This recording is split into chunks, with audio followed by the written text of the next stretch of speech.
Lewis Carr, back in the greenhouse HQ, aka one half of Boyoka, aka the international man of mystery. Yeah, that's right. 2 years since I actually moved out of this flat and stopped making music here with you. Yeah, man. We've literally just reconvened now in the past 10 minutes, haven't we? Yeah.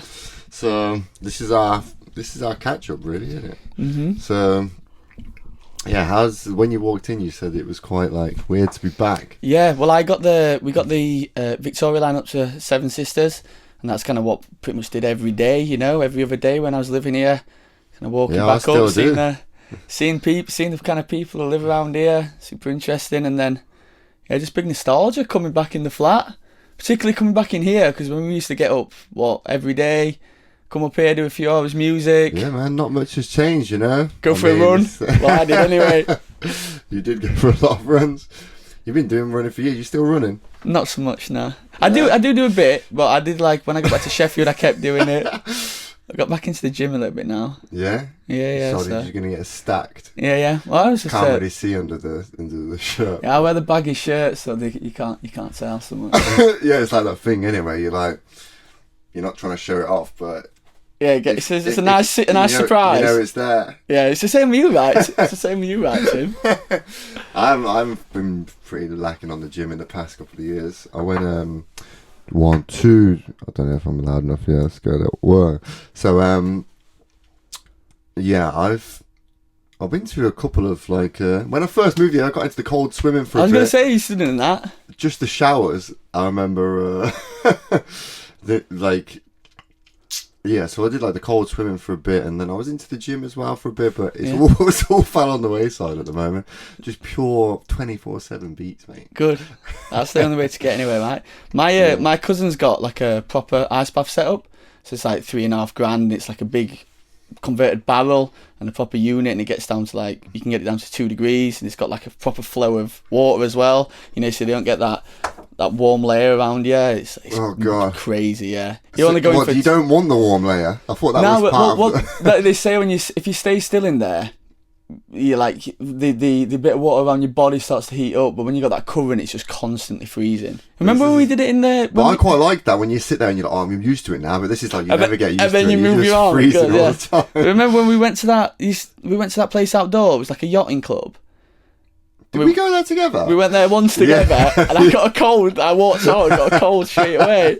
I went there with Jack once as well, and he was I was just I turned around, I was like, are you alright? And he's just he was just he did not enjoy that, and he never went back either. But it's the same thing when I went the first time. It was just such a shock, right? Yeah, the lifeguard had to sit with me while I warmed up because I just couldn't talk. There was just some girl who sat with you and gave you some I was noodles. Trying to you live around here then. But she never went out with me. Yeah, it didn't turn into anything then. No. But yeah, so half of Boyoka sitting right here with me. Boyoka is no longer in existence, but the tunes live on, don't they? Yeah, and that was kind of that's where we first came up with the greenhouse sound, right? We both played so many instruments, played in an indie band called Beretta.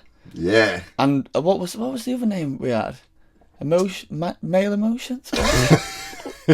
Oh, Man Feelings. Man Feelings. Yeah, that's a bit of a Peep Show quote there, weren't it? Yeah. That was for our acoustic act, was Man Feelings. I remember that one we did. I went with Lucy to a family weekend in Stratford, and we passed that pub where me and you did the Nirvana cover, and the guy rang up afterwards and said that was shit. It was a guy that booked us as a third party, get these two, and then you go ahead and he was cool stuff. What happened at that gig? Because the manager said it's a bit of shit. There was no one there. But right? yeah, he was just blaming the lack of customers on us, wasn't he? Yeah, just probably had something to do with it when we were doing that. Yeah, but what was the song we did? It was an old blues one. I can got the melody in my head of that. I can't remember any of the lyrics. In the down, down, the down. Oh, where did you sleep? That's not yeah, it. That's it. Did we do that? I think so. Yeah. In the down. Yeah, it didn't go down very well. Yeah. It was Where Did You Sleep Last Night? Yeah. The song. So yeah, we started the Greenhouse Sound together. We played in lots of bands, lots of instruments, and then we wanted to kind of after doing Indian rock, right? We wanted to do something a bit more relevant. Started putting some fat beats on it, very much like Jamiroquai and Fatboy Slim kind of stuff. Yeah. First, well, when we first started doing like electronic, it was a bit of a mess, weren't it? Because we were trying to like work out what to do. We had like some synths. We had a mental drummer. Yeah. And, oh really? We did. We actually did it straight away. The mission statement was to do a dance thing live right from the start. Yeah. And we figured that quite after like a year, that wasn't really gonna. It was a bit easier said than done, right? Yeah. And we also didn't really know what we were trying to like do in terms of sound, didn't we? Because we were like. Kind of like just discovered maybe like going out in Birmingham to like some of the raves there, but then we're also like people like the Prodigy and the Chemical Brothers, and we were like had these distorted guitars and a synthesizer. It's and so this messy. Kid on drums, Kevin. I remember we were like in a room half the size of this, and the guy just played super loud and was like chicken drumsticks eating on the floor. Do you remember? Yeah, it was Kevin the drummer. And he was like, I can't come to the studio today unless you send me £1. Yeah, so he was a bit of a strange lad, and he used to just sit and practice drums like 8 hours a day, didn't he? And then one day stopped. Yeah, and he became a nurse. Is that right? He was an incredible drummer though, wasn't he? Yeah, he's probably the best technical drummer I think I've ever met. Yeah. But like you had to sit, you'd go around to practice, and you had to sit through his like warm-up routine, which is like 8 hours long. Yeah. I remember sitting there, just waiting for him to finish. Like, absolutely smashing it, and he'd already played all morning. Yeah. So yeah, we did it live, and then I think, like you said, we kind of didn't know where we wanted to get to. We were still like discovering a lot of music that was organic sounding dance music, and we had to kind of discover that what we were into ourselves, so we could try and emulate it and find a sound. Well, I remember thinking like we were the first people to ever do it, but we absolutely weren't. Yeah. Like, kind of like doing it live with kind of a disco influence, but a bit more modern. Oh yeah, so much disco in the first. Yeah. And that influenced my playing so much as well, like on the guitars, because I'd not really done the whole 16 stuff, and it was like playing chic and playing. I think the first tune that I really played and thought, oh yeah, you can get guitars in dance music was Last Night DJ Saved My Life. You know, that was the riff where I thought, oh, this sounds cool. We can make it. We can do something with this. Yeah, so when we kind of discovered a bit more of a disco-y thing, that kind of started to work a bit better in our favour, didn't it? Because we were like, when we had like the distorted guitars and like the Prodigy stuff, it was very, it was a mess. Like we did a cover of Invaders Must Die, I think. Do you remember that? Yeah, I do, yeah. I remember doing a few covers. Didn't we try we did try a JK cover as well, didn't we? Didn't we try some Jamiroquai? A Jamiroquai, I don't know, because who would have sang it? I don't know. That was like one of the problems we always had live, was finding a singer. And we did an open mic in Selly Oak. Remember with Jordan? He got up onto the mic and just bawled it and didn't sing. Sing. Yeah, because he tried to like back out on. He was like, my bus has broke down and it's going back in the opposite direction towards my house now, so I'm just going to stay on. It's only got 2 wheels. So I was like, mate, you get yourself down here right now. And he did in the end, didn't he? Yeah, and we didn't we do an Al Green cover? Yeah, it was. And he came in and he sounded amazing on the first like verse, and then it just fell to shit. God, it's funny how many things you forget and remember, like. So yeah, we did have some great singers, and we'd have like singers. We had like Janelle, didn't we? And we had Leona, who's still busking in Sheffield. Sick, yeah. And they came in and did recordings with us, and we really made him work hard. I don't know if you remember. Yeah. One more time. Yeah, one more time. Is that correct? So I think it was better once we discovered that it was better not to have a set singer, because at the beginning we were like, we're going to be like the boys in the band, and we're all going to go around and walk down the street like fist bumping each other. But when we discovered it was better just to have it just like me and you, but with like multiple singers featuring, I think that was a wiser decision, wasn't it? And we did do that at the Casbah. We did a gig in Coventry at the Collie. Yeah. And we had a few singers on there, didn't we? Yeah, we did two gigs there, and they were good, you know. And then we did that we chose our outfits for that gig, though. I'm like, what the fuck am I wearing? I wore some dungarees, and some bloke was taking the piss in the toilets. I'd never wore them again. It was like, there was this guy, and his mate came into the toilet, and he was like, mate was like taking a piss over there, his mate's over there, just like all snide in the back, man. He was like, Hey James, what do you think of dungarees? And he'd be like, they're shit. And then I was just like, first walked off, and then we wore them again. Yeah, I had something equally rogue on. We've been like shopping in the what was that area in Digbeth, right? When there's all the vintage shops. I had some like 70s trousers on and the pink top. Like, what the fuck was I wearing? Oh yeah. Remember? The pink jumper with the quarters in. Yeah. Why wasn't anyone advising us on that? I don't know. Because we had like managers at that point, did we not? Maybe. Yeah, because we had a manager who came to a gig. Remember? Oh, this is a different gig. One of the best gigs I think we ever did was Hare and Hounds. That was so good, and we didn't. Really good. We didn't have any singers then. We did. We had them on though. We had them come on, but what we did was we had a lot of stuff on the backing track. They bottled it. Yeah, they bottled it. But we set up we had like pods, didn't we? We seen Disclosure play live, and they both had like a little pod where they'd have a couple of Sims and maybe some a bass and stuff, and you just have everything in front of you. It was almost like taking the studio to a gig, because that's what we did when we were making music, right? We just had everything out, turned on and ready. It's like, okay, let's try this. Let's try some guitar. Again, the guitar don't work on this beat. Yeah. You know, some Sims, some pianos, and that's what we took it out live. That was a really good gig, man. I still reference that, just be like, say if I'm speaking to someone in the industry and they're like, do you do live stuff? That would be like the video I reference. I'd be just like, ignore this guy here. Just like the whole setup. Yeah, it works really well though, doesn't it? Just like with like, that's one of the things that I miss with the whole aesthetic of that live set with two people. Like, it works really well, doesn't it? Because if it's just me and it's too noisy, it's like, this guy ain't doing all this. Yeah. And we did like, I mean, I was never a keys player or anything like that, but I could play some of the synth parts live. Yeah. I remember playing the snare slightly out of time, but with a little bit of character at the time. Yeah. But I remember that was a great gig, man. It was a good gig, yeah, because we did the sound check in the day, and we'd never. The Hare and Hounds was was one of my favourite places ever to go for nights out, because it had the biggest sound system, right? Fat sound system. And when we heard our tunes come back and that sound check, mixed by Fozzy. Yeah, mixed by Fat Monster. As Mount Crisp, I think, that came in with that Mount kick. Crisp, yeah. Do you remember as well, like, because there was this interface here, and like the outputs of it were like, we had all the inputs and enough leads for like all the instruments, but then we didn't realise we had to have them out the back as well, and we were like scrabbling around for leads at the very end, and we had like some broken one at the end, just like Marshall lead. Yeah. I've still got it. I still bring it out at acoustic. He's like, fucking hell, why have we still got this? We had to go and buy about eight little jacks, didn't we, before? Yeah. So much. But they weren't enough, and then we got proper like, we were like rummaging around at the thing, because we forgot about like the ones that came out of the back. There was so much. That was a big thing with taking this type of sound out live. It's a lot of faff, right? Yeah, because like it took ages to prep that whole thing, didn't it? Yeah, and I set up in the living room. We set up in the living room one morning. We just do like loads of runs through the set, and but yeah, and it's one other thing from that gig before we keep going. Remember the stand?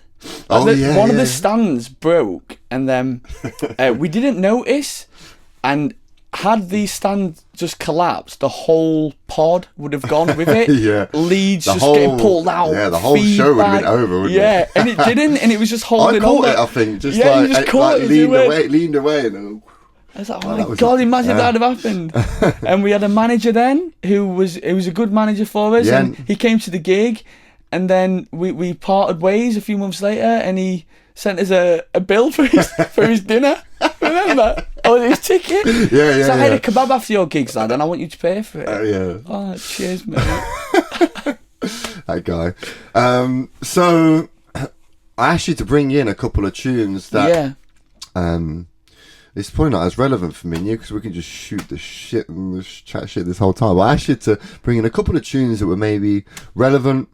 And like influential to your musical career, and maybe that you wanted to share. And, what's the first one that you brought? Well, I was going to say that talking about the live thing, I think it'd be good to get the Model Man one on, because I remember when we first moved to London, we went to a Model Man gig, didn't we?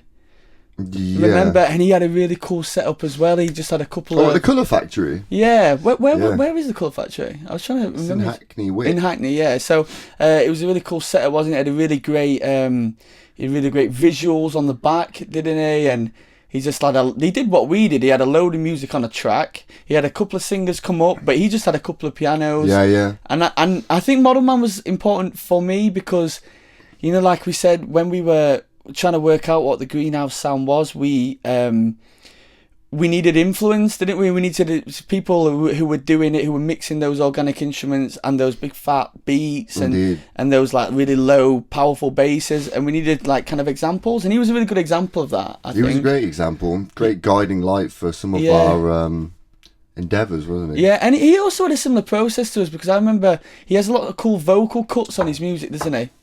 Yeah, which we used a lot of, and we'd like put LFOs on them and put them on samplers and make all sorts of crazy stuff with them.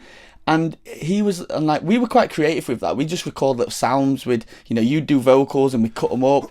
And he said like a lot of his vocal cuts that were really catchy was just his girlfriend. Yeah, just came in and recorded on a mic, and like he had a lot of music where there wasn't really like loads of vocals on it. It wasn't really a big high profile singer coming and doing stuff, but still managed to be really creative and make those sounds. Yeah. He's a really good piano player as well, which is it's a really useful thing in the dance music world, that sometimes you can't make a guitar fit, but pianos and whatever synths and that, like if you've got a bit of... Well, it's funny you say that because I was thinking Modern Man, I was thinking Barry Can't Swim as well, because he's the same. He's an awesome piano player, and like it just it just fits really nice in the music, doesn't it? Yeah. Well, let's give it a go. Let's put it on. Yeah. Go on, introduce Lewis. So yeah, this is there's so many Model Man tracks that I love. This is one of my favourites. I think it's from 2020, one of the EPs he did. So Love Surrounds.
got a Bible. Remember, I was like, one day I'm going to read this and find a really good sample. I never did. Okay, I was meant to fade that out, but it just cut out. Yeah. Because we were too busy chatting. What was that track, Lewis? That was Model Man, Love Surrounds, great tune. We were just chatting about the nice bass sounds and the piano sounds and how they mix together so well, right? And it's so simple. You know, I think we were guilty of overcomplicating a lot back in the day because we had so many ideas and so many different things we wanted to put in there. Of that. Yeah, it's hard to get out of that habit, isn't it? It's like simple is hard. It's hard, yeah. It's hard to not do things. Yeah. And just when you're just like not quite satisfied about something, it's you're trying to add something in, but it kind of makes it worse for a while. Try taking something away instead. Yeah, right? yeah. But and it's also hard because we had so many interests in instruments, like you know the actual proper instruments and the hardware and stuff was great. We always wanted to get everything in, but so many cool sounds, you know, in Logic and packs we used to download and And I think that's probably one of the disadvantages of like modern technologies. There's too many options sometimes, isn't it? Whereas if you've just got a couple of like a rock band, you've got a guitar. That's the palette is set, isn't it? It's a couple of guitars, a bass and a piano, and it was like, this is what we've got to make a sound. Oh, let's add a tambourine that really lifts up the last chorus. But you know, it was just like. But it's a good restriction in a sense, isn't it? Yeah. So. You still playing guitar much? Yeah, still playing guitar. I actually have an acoustic act in Sheffield, and it was more for me because I've not seen that. Well, yeah, it was just like a bit of I had like a you know, a change in what I'm doing in life and stuff, but I also wanted to keep music in. But without gigs, like I quickly found that like you lose your edge. You know, practicing at home is amazing, but actually having that need to go out and perform and get gig ready, that was like the extra like 10%, and you lose that quite quick. I mean, we did gigs with Boyoka, but we were gigging every weekend. You more than me, but we were gigging a lot function weren't we? And you know, paying the bills with weddings and bars and stuff, and like doing that, you know, because sometimes you get that gig on a Saturday morning and be like, you need to be 2 hours up the road and this is the set, and you know, and that doing that kept you on your toes musically, and I lost that a bit. So we started doing this in acoustic acts with a singer I know in Sheffield. Covers or original? Covers, and we, you know, and it's exciting because we play what we want. I mean, we do like Nirvana covers. Well, we don't do Nirvana covers, not after that, but we do soul, we do rock. I mean, I've been trying to do some 90s stuff recently for the next gig, so we're doing like Mojo's Lady, and then I'm doing it acoustic, so quite nice. Slow, and bringing back your dance roots. Yeah, back, and there's the what's the other one we were doing? Oh, just similar sort of things, but I quite like trying to. Some of the songs is great, like we'll do like a Whitney Houston and we'll play the same tempo and the same energy, but then you do like a Mojo track, so let's take it really back, you know, it's got a really catchy hook, it's got a really catchy guitar sound, hasn't it, but just like finger picking that and finding a way to do it acoustically. And sometimes you play these gigs on like Sheffield, like no one gives a fuck, you know what I mean? It's like, you know, sometimes you still don't play to anybody, and sometimes they're busy gigs. We did like a whole Christmas set, which was a lot of fun. I tried to sing the Pogues. Oh my god. Did you? I had what? And play it at the same time. Yeah. Because I remember there's something about that song where it's like the chords change quite a lot. I've said this to everybody, and it's like, why am I even trying to explain this? They won't understand it. Like it's like the similar chords, but they come in a different order every time. Yeah, and it's really hard to like play. So like, I think that's quite typical of folk music. Yeah, so I butchered it twice, once more than the other, and it was like the first time it was alright because as soon as I came, like strummed the chord and came in the first night, everybody in the place just went. And sang it, and I didn't even really sing. And the second time, I played the first chord and nobody did, so I just butchered it. And that was last year. And then this Christmas just gone, I was like, I don't mind. I sang Lonely this Christmas. I'll help on the backing and everything, but I ain't gonna do that because that was just humiliating. So yeah, we just do acoustic. We do lots of covers, and like I say, it's just to keep that edge, and because I enjoy it, you know, like still love playing and finding when you're not gigging as well. It's like it keeps your edge, but it's having something to practice. Yeah. You know, like as a guitarist, you're constantly learning new songs if you're still doing the function work because there's always new music. But you know, like, you know, I used to play to my Spanish guitar a lot and stuff. But when you sometimes run out of little bits to practice. And I remember admiring your Spanish guitar skills when you was down there. You used to get up every morning, and just like you'd be working to the sound of like. Some nylon guitar. Yeah, some nylon It's guitar. like a £30 nylon guitar that I still play to this day. Yeah, It's such a but nice it sounding makes it guitar. sound like it's worth a lot more, ladies and gentlemen. Yeah. Because there is something about your playing in that where, as someone that doesn't play like that style of guitar, well, it maybe not even anything to do with what I play, but I just remember hearing like the sound of your ability to play that style really like tightened up, and I was like, shit, like, because like we've always been like at a similar level guitar wise, but then I remember being like sometimes hearing being like I would not be able to play that with that precision like I'm hearing now. I'm just cooking up some eggs and I just loved it. But it was just what I mean. I really those last few years I really kind of knuckled down on that guitar, and I thought, well, I'm doing this as I'm doing this professionally, and I really want to tighten up. So I started to work on technical ability a lot.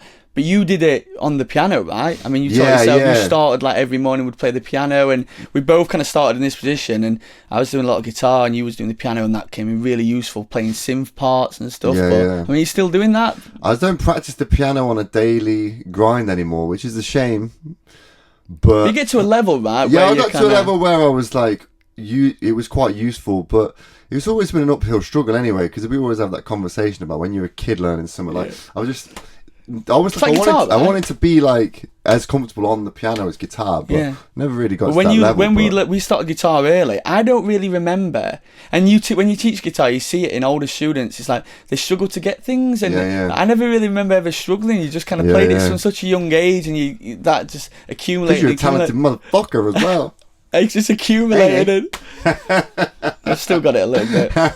I was going to suggest let's have a jam with instruments, but we could fluff that completely, couldn't we? So, well, let's play another track because we're going on too long here. Yeah. Well, I did think about loads of tunes, and there were so many. People have got things to do. There were so many that we could have put on, but I thought it'd be really good to put on a Boyoka track. Do a bit of reminiscing. Yeah, that's it. And also, like, I think it'd be interesting for, people who watch this and listen to your music to say, okay, that was kind of... It wasn't even the start of Greenhouse, because the start of Greenhouse was, like, giving nothing, right? Yeah, That was a long time ago. Well, I also want to shout out to describing that, what you've described as what Greenhouse was. I want to shout out Will Donnelly for actually coining the phrase greenhouse, because I was saying it's like kind of like organic, like a lot of real instruments, but with like a dance, like house music, kind of that combination. He's like, well, a greenhouse. I was like, just write that down straight in.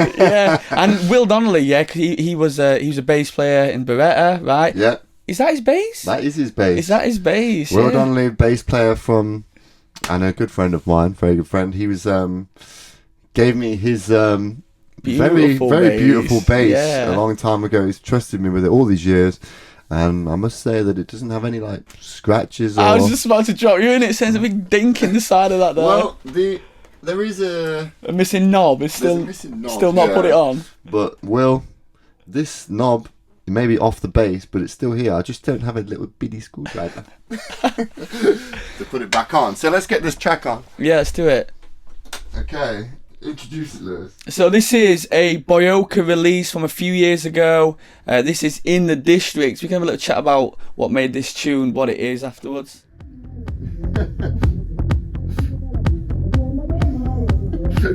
thought it was going to be like, this is Boyoka in the District. Like, this is a tune we made by, we'll have a little chat afterwards. It's in the District. Keeps going back. Just a couple of things I want to say about this. What's that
Nice. Yeah, so the reason I just love that tune, that was everything that Boyoka was. There was live instruments, there was like bass parts in there, there was synth parts in there, and there was the big underlying Fall on the Floor, right? Which was what we were about. But I also loved that. I remember it was actually, I got the idea from another tune that was really popular, and there's a guy called Hugh Tracy that back in the like 40s went to Africa and recorded tribes singing, and it was like, and you can get them on Spotify. Just search Hugh Tracy, and there's just like endless hours of him all over Africa recording these in different languages, and that kind of African singing is also rhythmical and so powerful, and so there's so much harmony.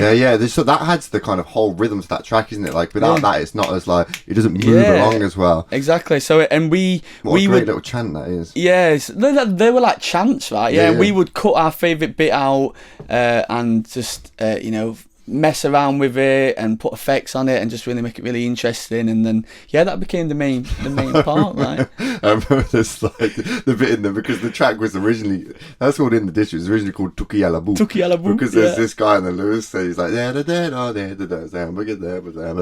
Alabu. And Lewis used to say like that there was there was just like this guy in the background just singing, and then he just like pops his head like Tuki Alabu. Okay, that's like the hook though, right? That's it, I love that tune, and you I really like that tune as well. Like that, I would like. I don't want to move. Like it's like we've always been the same though. You kind of trying to like define what the sound is, and that we like looking back, that's one of the ones that I think defines our sound the best, and it's a sound that like me personally moving forward, like I don't want to move too far away from that sound, because that has the organicness I like the world sounds, it has but it hits world hard as sounds well. That's it, that was a big part of it. That's why a reason I wanted to play a Boyoka one was maybe it's a good opportunity for you to say a few words about like where you've come from there and like what you're doing now, because that was a few years ago, right? It was a few years ago, and what I'm doing now, it's like it's not a million miles away, but you just over the years you do meander between like taste and stuff, and I guess moving to London, being maybe into more of the club scene, you start to think, well, I want to make stuff that I can DJ in sets and that's hard enough, that goes with the DJ kind of world, but then at the same time not losing that real instrumentation in there, and it's always a bit of a battle between a push-pull between the two. That was a challenge we had, right? We would make this day, music, and then we would get into a DJ set, and it'd be a late night. Remember the Smirnoff tent? It'd be like hard hitting late night kind of music, and then we'd drop a really organic tune. It was hard to weave that into. I remember. Do you remember we did 2019 the very first Smirnoff thing? My birthday. Was it your birthday? Or was it the very first one? We'd barely been DJing at the time. We was like really beginner, like one of our first sets. But our manager at the time, Charlotte, shout out Charlotte, had us kind of like opening like these Smirnoff stages at multiple festivals around England, like some really good gigs we did. And if you're a DJ and you might scope out the situation and make your DJ set, like appropriate for like what's gone before, and but there was like a remit for like disco and kind of like summery stuff. But the DJ did what we were told. Yeah, but the DJ before had like heavy hitting drum and bass, like, and then just like the crowd was like going nuts, and we like weren't confident enough to just like go and start with something harder, because we'd like planned our set and what we were going to do, and it was Disclosure's Angels Fear to Tread, and we were like saying like to our manager, what are we going to do, like they're going to hate this, and then it's just like everyone just like starts cheering, and then we just like rushing where angels fear to tread. I remember we got in a lot of trouble for getting really fucked up. Do you remember? Yeah. Well, I did. Well, it was your birthday, wasn't it? Yeah, and Charlotte was like, I think you should just leave the backstage area now, and we'll have a chat tomorrow. Yeah. And then we got like, oh, fuck it, man, it's rock and roll. Yeah, exactly. That was the mentality, right? That's good. Yeah, so that was a lot of fun. It's so good to be back in the studio. We spent so many good times. Anyone would think this guy's presenting the show. It's good. It's good to catch up. I mean, it's been it's good to catch up. But we're going to go and get some food now, aren't we? Yeah. Continue the catch up and really put the world to rights and say some things that you can't say on camera. Yeah, exactly. Well, just say them anyway, and I'll cut them out, or maybe not. I don't know what to say now. Thanks for coming. Yeah, my pleasure. Let's continue.